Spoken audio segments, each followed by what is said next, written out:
آپ کو پتہ ہے کہ جو آدمی کسی کو لالچ دیتا ہے تو کسی کو لوٹنے کے لیے اسے لالچ دینا بڑا ضروری ہوتا ہے۔ لوگ پہلے لالچ دیتے ہیں پھر لوٹتے ہیں، پہلے مکمل لالچ دیتے ہیں، یہ چیز مل جائے گی، یہ چیز مل جائے گی۔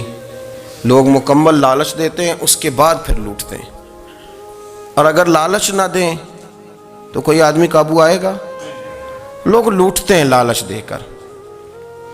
اچھا، اب وہ جو جس کو لالچ دیا جا رہا ہوتا ہے وہ کہہ رہا ہوتا ہے کہ نہیں نہیں تمہیں نہیں پتا، وہ اس وقت ماننے کو تیار نہیں ہوتا۔ وہ کہتا ہے اتنی خوبصورت باتیں کر رہا ہے، اتنی اچھے پیغام دے رہا ہے، تم میرے دشمن ہو، تم مجھے منع کر رہے ہو۔ ہوش تب آتی ہے کہ جب سب کچھ لٹ جاتا ہے۔ عورت کو ویسے بھی قابو کرنا بڑا آسان ہوتا ہے۔ اعلیٰ حضرت بریلوی رحمۃ اللہ علیہ فرماتے ہیں بیٹیاں نازک شیشیاں ہوتی ہیں، ان کو تو ذرا سی چوٹ لگے تو ٹوٹ جاتی ہیں۔ دیکھیں کتنا بڑا جملہ کہا بریلی کے امام، نازک شیشیاں ہیں۔ ذرا کوئی آدمی گمراہ کرتا ہے، ذرا خراب کرتا ہے۔ اب دیکھیں نا، یہ جو بچیوں کو بچے مس گائیڈ کرتے ہیں، انہیں بڑے بڑے خواب دکھاتے ہیں، وہ بیچاری ماں باپ کو چھوڑ کے، بہن بھائی کو چھوڑ کے اس کے ساتھ شادی کرتی ہے، پھر جو اس کا بعد میں حشر ہوتا ہے، آپ ادلیاں نو سردار پین تکے تے شرما والیاں نو چوٹے ڈولیاں دے۔ پھر وہ بیچاری ماں باپ رکھتے نہیں، وہ ظلم کرتا ہے تو کتنی بڑی تکلیف میں وہ بچی آ جاتی۔ نازک شیشی ہوتی ہے نا تو ٹوٹ جاتی۔ یہی حال اب جدید خواتین اور یہ جو کچھ اینکر پرسن ہیں، یہ اصل میں نا یہ آپ کو سیاست سکھاتے ہیں، لیکن یہ مادر پیدر آزاد لوگ ہیں، بالکل آزاد۔ یہ تو علماء شور نہ کریں، بات نہ کریں، گفتگو نہ کریں، مشائخ بات نہ کریں، اور یہ جو کچھ سنجیدہ اور دینی طبقہ ہے یہ کوئی شور نہ کرے، یہ تو روڈوں پہ ننگے ہو کے آ جائیں معاذ اللہ۔ خوفناک نظریہ رکھتے ہیں یہ لوگ۔ عورت کو کہتے ہیں تیرے حقوق ہم تجھے لے کے دیں گے۔ مثلاً وہ کون سا حق ہے جو تم نے لے کے دینا ہے؟ میرے نبی کریم صلی اللہ علیہ وسلم اس کو بیٹی بھی بنایا ہے، اس کو بہن بھی بنایا ہے، اس کو ماں بھی بنایا ہے، اسے بیوی کا عالی شان رتبہ بھی عطا فرمایا ہے۔ اور چونکہ بیٹی کا بھی حق بڑا بیان کیا جاتا ہے، بہن کا بھی، ماں کا بھی، اور بیوی کے معاملے میں لوگ سمجھتے ہیں کہ زیادہ بات نہیں کرنی چاہیے، شاید مسئلہ خراب ہو جائے۔ حالانکہ نبی پاک صلی اللہ تعالیٰ علیہ وسلم نے بیوی کے بارے میں پتہ کیا فرمایا؟ فرمایا جب تم نکاح کر لیتے ہو تو اپنا ایمان محفوظ کر لیتے ہو۔ اب میں اس کی شرح نہیں کرتا، اب خود کر لیجئے گا کہ وہ ایک ایسی شخصیت ہوتی ہے کہ جس کی موجودگی میں آپ کا ایمان محفوظ ہے۔ اب میں نہیں سمجھتا کہ اس سے بڑی بات کوئی اور ہو سکتی ہے، جس کی موجودگی میں آپ کا ایمان، اور بھئی یہ حدیث پاک عرض کر رہا ہوں، نکاح جب کوئی کر لے تو اس نے اپنا ایمان مکمل کر لیا۔ اس کا معنی یہ ہوا کہ آپ کا ایمان محفوظ ہے اس کی موجودگی میں، تو اس سے زیادہ بھی، یعنی ایمان سب سے قیمتی چیز ہے نا، تو اس کے محفوظ ہونے کی وجہ حضور نے نکاح بیان کر دی۔ اب میرا خیال ہے بی بی اگر کوئی اس سے بڑا حقوق مانگے گی تو بیوقوفی کرے گی۔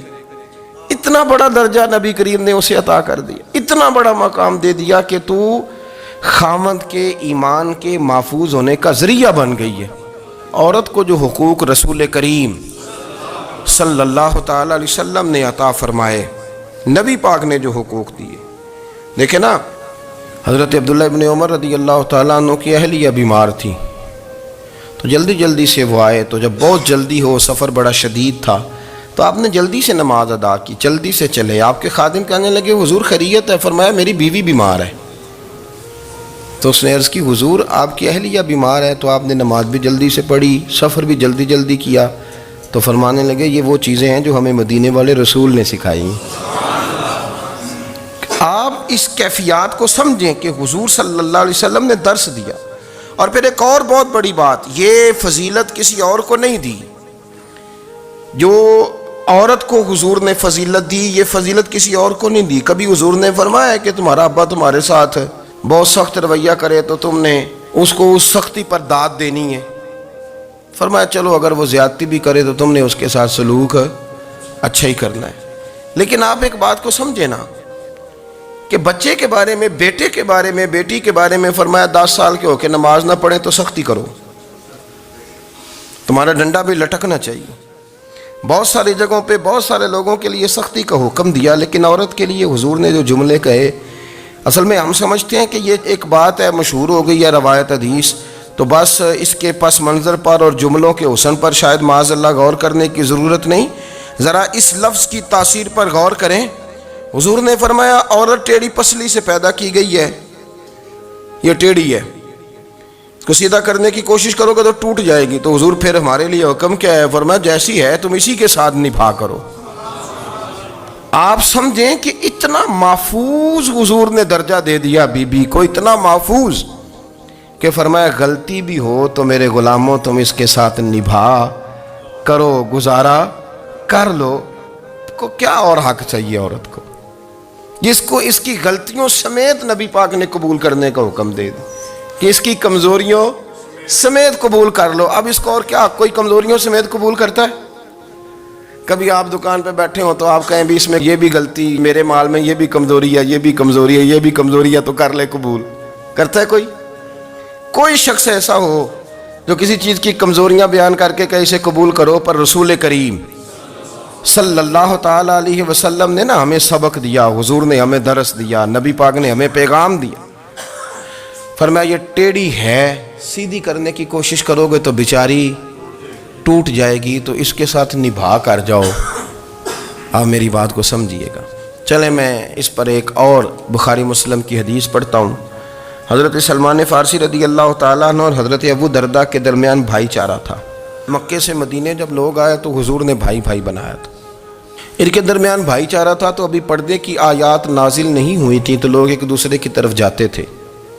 حضرت سلمان فارسی رضی اللہ تعالیٰ عنہ حضرت ابو درداء رضی اللہ تعالیٰ عنہ کے گھر میں تشریف لے گئے تو دیکھا کہ ان کی بیوی بڑی غمگین بیٹھی ہیں۔ تو ہم نے فرمایا بہن کیا ہوا؟ تو کہنے لگی تمہارے بھائی کو دلچسپی کوئی نہیں رہی، ہر روز روزہ رکھ لیتا ہے اور ساری ساری رات نفل پڑھتا ہے۔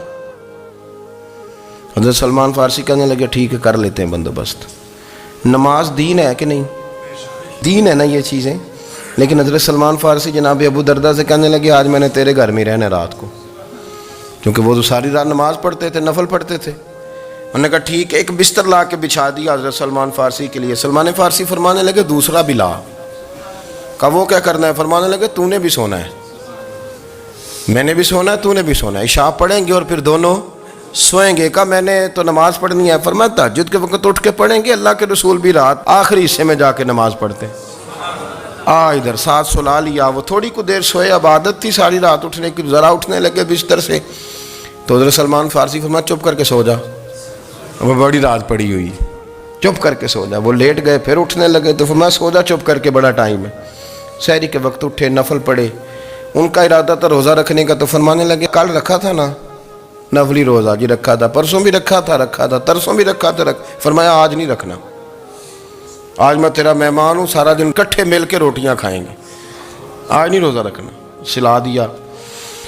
اب حضرت ابو درداء رضی اللہ تعالیٰ عنہ کہہ تو کچھ نہ سکے، پر کہنے لگے سلمان تم پتہ تم کیا کر رہے ہو؟ نہ تم نے مجھے رات اٹھ کے زیادہ نفل پڑھنے دیے، سویرے روزہ نہیں رکھنے دیا۔ تو حضرت سلمان فارسی کہنے لگے کوئی لمبی بات تو نہیں نا، چلتے ہیں نا ابھی فجر میں مسجد نبی میں، تو نبی پاک کو بتاتے ہیں۔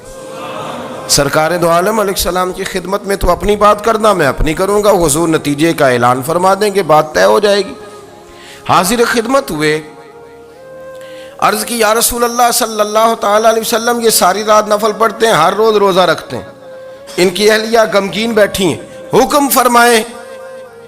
تو نبی پاک صلی اللہ علیہ وسلم نے فرمایا پھر ہوا کیا؟ یا رسول اللہ میں نے رات سلایا ہے، سحری میں اٹھایا ہے، سویرے روزہ نہیں رکھنے دیا۔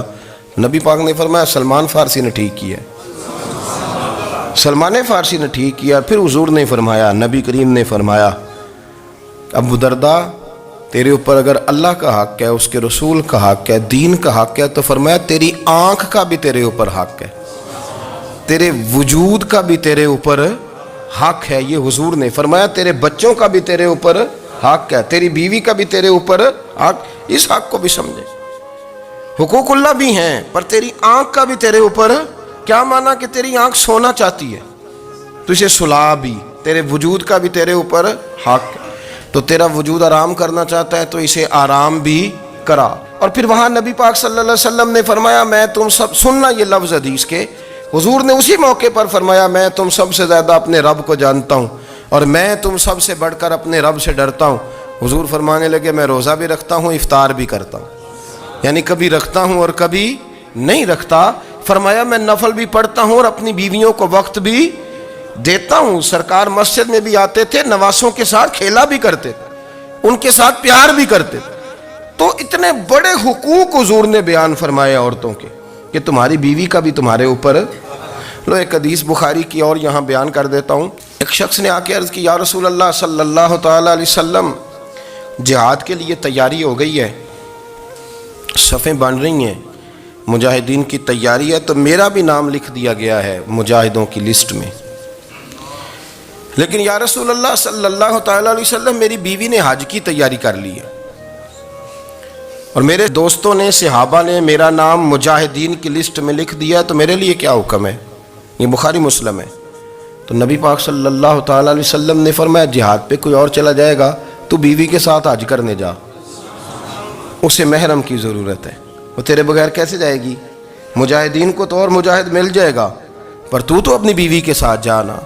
نبی پاک صلی اللہ علیہ وسلم نے مرد کو محافظ بنایا ہے، عورت کو مرد کا قیدی نہیں بنایا، بلکہ عورت کو حفاظت عطا کی اور مرد کو اس کا محافظ بنایا۔ اب بچیاں آزاد ہونا چاہتی ہیں، اور آزادی بھی وہ والی کہ جو بنیادی طور پر آزادی نہیں، فحاشی ہے۔ میں نے بہت پہلے کہا ہے کہ اسلام بیٹیوں کو قیمتی سمجھتا ہے۔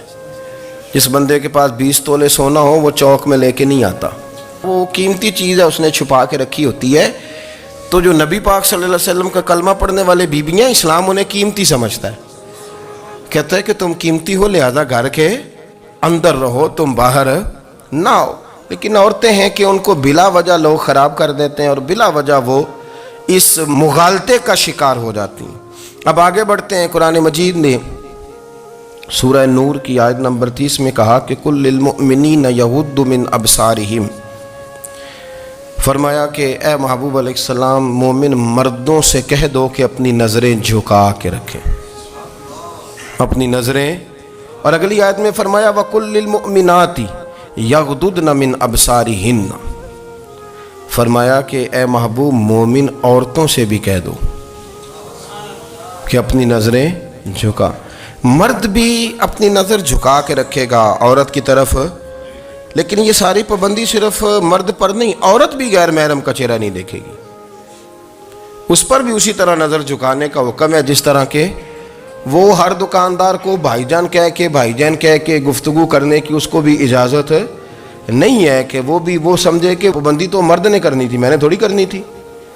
وہ جس کے پاس جائے، جہاں بھی جائے، ڈاکٹر کے پاس جائے، باہر جائے، تو وہ جس طرح مرضی اس کا دل چاہے وہ بات چیت کرے، اس کی عورت کو بھی اجازت اسلام نہیں دیتا۔ بنیادی طور پہ اسلام شرم و حیا کا دین ہے، حیا کی بات کرتا ہے۔ حیا کی جب ہم تعریف کرتے ہیں تو حیا کی تعریف یہ ہے کہ کوئی کبھی چیز دیکھ کے نہ تو آپ کی طبیعت میں کراہت محسوس ہو، آپ کوئی غلط جملہ منہ سے نکالتے ہوئے ذرا جھجکیں، آپ کوئی غلط بات کرتے ہوئے تھوڑا بوجھ محسوس کریں۔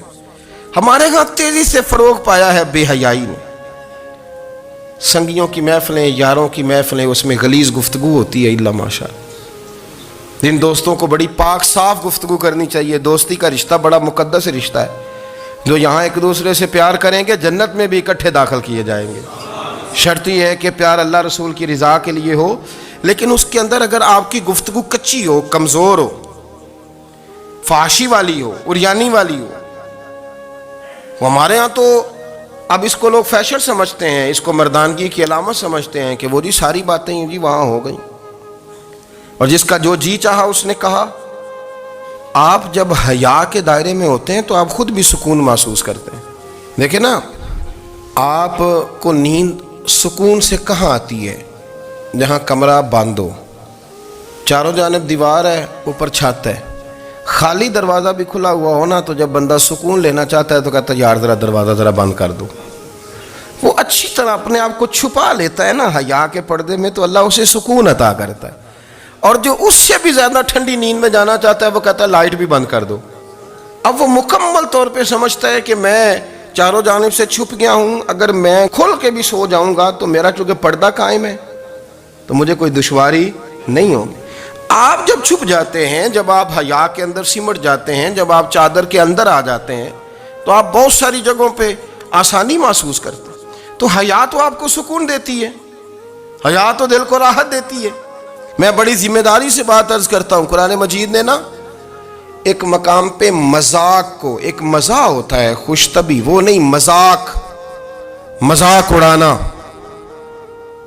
قرآن پاک نے نا مذاق کو ایک جگہ پہ جاہلوں کا طریقہ بھی قرار دیا ہے۔ بنی اسرائیل کے لوگوں سے حضرت موسیٰ نے کہا کہ گائے ذبح کرو اور ایک ٹکڑا مقتول کو مارو، زندہ ہو کے خود بتا دے گا مجھے کس بندے نے قتل کیا۔ تو کہنے لگے آپ ہمارے ساتھ مذاق کر رہے ہیں۔ تو قرآن مجید کہتا ہے کہ حضرت سیدنا موسیٰ علیہ السلام فرمانے لگے اعوذ باللہ ان اکون من الجاہلین، فرمانے لگے میں اللہ کی پناہ مانگتا ہوں کہ میں جاہلوں میں سے ہو جاؤں۔ یہ مذاق کرنا تو جاہلوں کا طریقہ ہے۔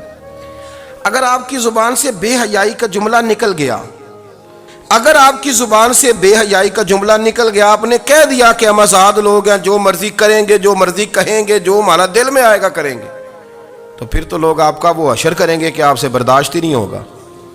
جس کا لوگ مذاق بنا لیتے ہیں اور جو مذاق بن جاتا ہے پھر اسے کچھ جینے دیتا ہے۔ آپ حیا کی چادر میں چھپیں گے تو بچیں گے۔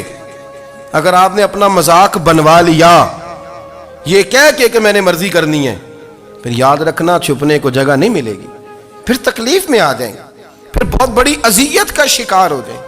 شرم و حیا، عرب کے اندر جو کنواری لڑکیاں تھیں ان میں بڑی حیا ہوتی تھی۔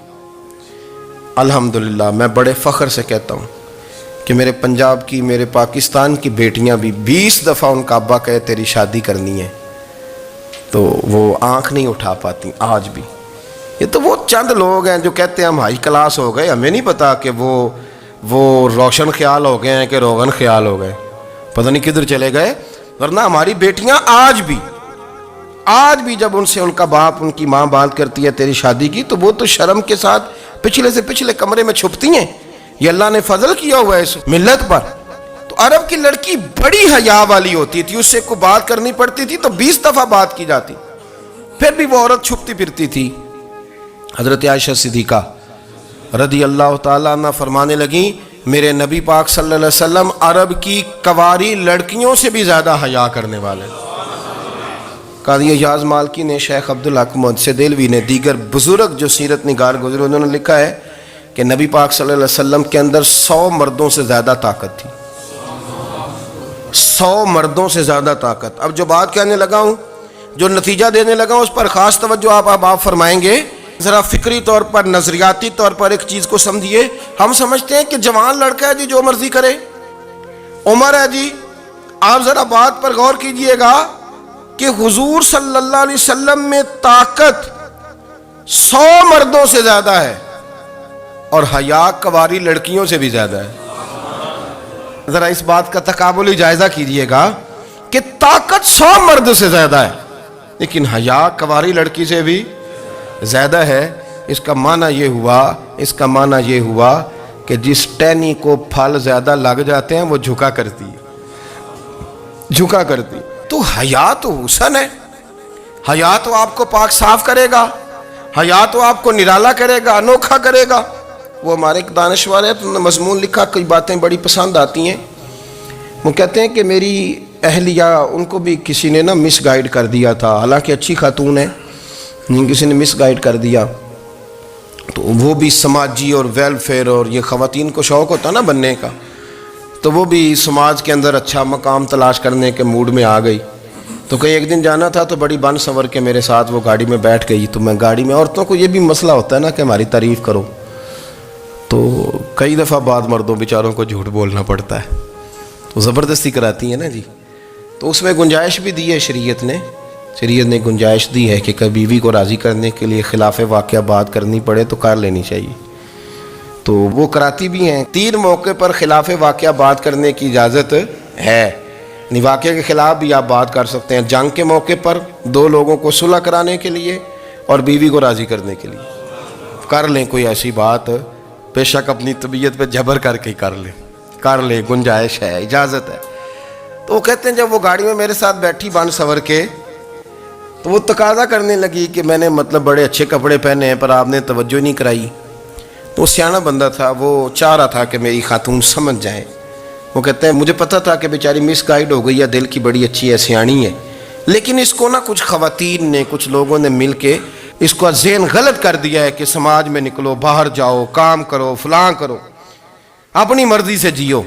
تو میرے ساتھ گاڑی میں بیٹھی کہیں جانے کے لیے، تو مجھ سے کہنے لگی کہ آپ نے میری طرف توجہ ہی نہیں کی، آپ نے کوئی ذکر ہی نہیں کیا کہ میں کیسی لگ رہی ہوں.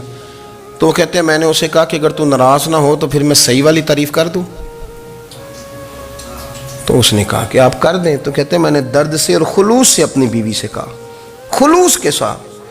میں نے کہا میں تو روز گھر ہوتا ہوں، روز شام کو گھر ہوتا ہوں، اگر تو میرے لیے تیار ہوتی تو میں تیری تعریف کرتا، لیکن آج تو باہر جانے کے لیے تیار ہوئی، تو پھر ان سے تعریف کی امید رکھ جن کے لیے تو نے تیاری کی ہے. میرے لیے تیاری کرتی تو میں تو ہر شام تیرے پاس ہوتا ہوں. کہتے وہ میرے لفظوں میں درد تھا تو وہ بھی رو پڑی اور کہنے لگی آپ گاڑی روک دیں، مجھے باہر جا کے کسی کو راضی نہیں کرنا، میں نے اسے راضی کرنا ہے جس کو رب کریم نے میرا شوہر بنایا ہے اور میرے لیے منتخب کیا ہے میرے ماں باپ کو. میں واپس لوٹتی ہوں. یہ ایک پہلو ہے سلگتا ہوا، اس کو سمجھا جائے. رسول کریم صلی اللہ علیہ وسلم عرب کی کواری لڑکیوں سے زیادہ حیا والے تھے، کواری لڑکیوں سے زیادہ حضور حیا فرمایا کرتے تھے. جب خانہ کعبہ کی مکہ شریف میں تعمیر ہو رہی تھی نا، اہل عرب اس کو تعمیر کر رہے تھے، تو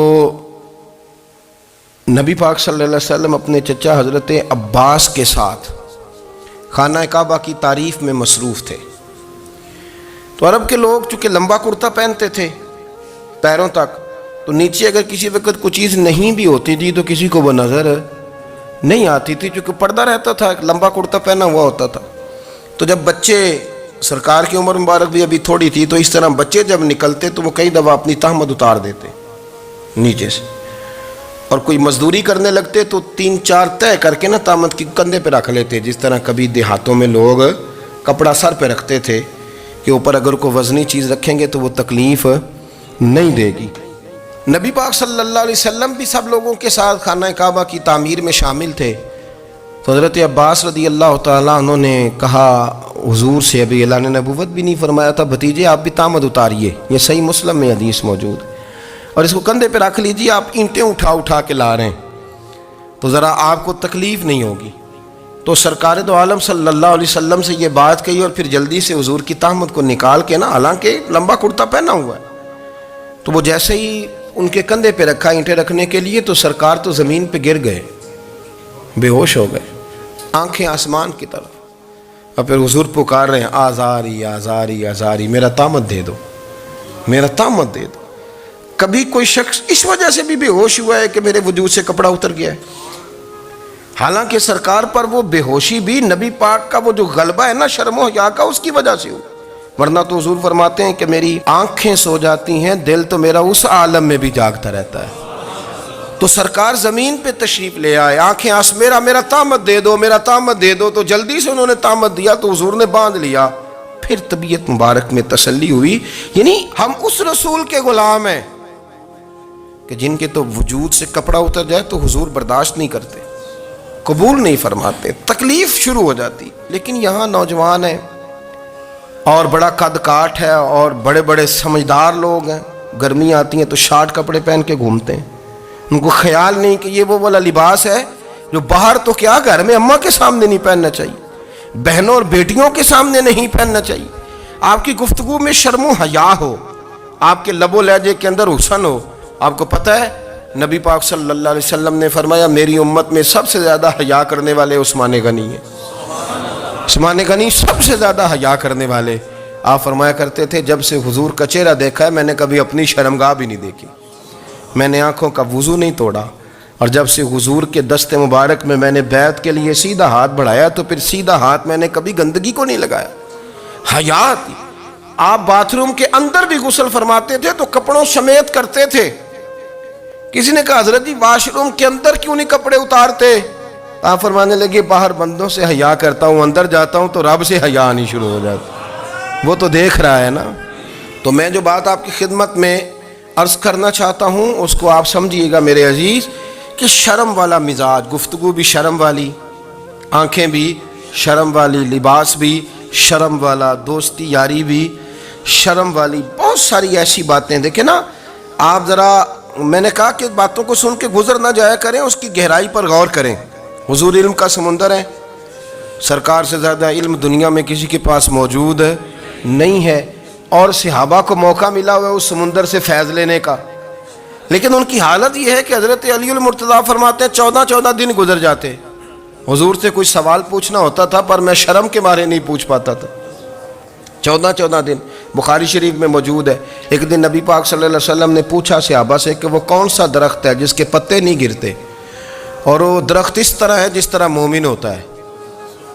وہ درخت میرے مومن کی طرح بتاؤ. حضرت عبداللہ ابن عمر فرماتے مجھے پتا تھا کہ وہ کھجور کا درخت ہے، لیکن چونکہ ابو بکر صدیق بھی بیٹھے ہیں، عمر فاروق بھی بیٹھے ہیں، مولا علی بھی بیٹھے ہیں، عثمان غنی بھی بیٹھے ہیں، اتنے جید لوگ بیٹھے ہیں، تو مجھے حیا آتی تھی کہ میں کیوں جواب دوں. کہتے سرکار نے کئی دفعہ پوچھا، لوگوں نے کئی اور درخت بتائے، پر فرمایا تمہارا جواب درست نہیں ہے. آپ حیا کے اس پہلو پر غور کریں کہ سوال کا جواب آتا ہے، سوال کا جواب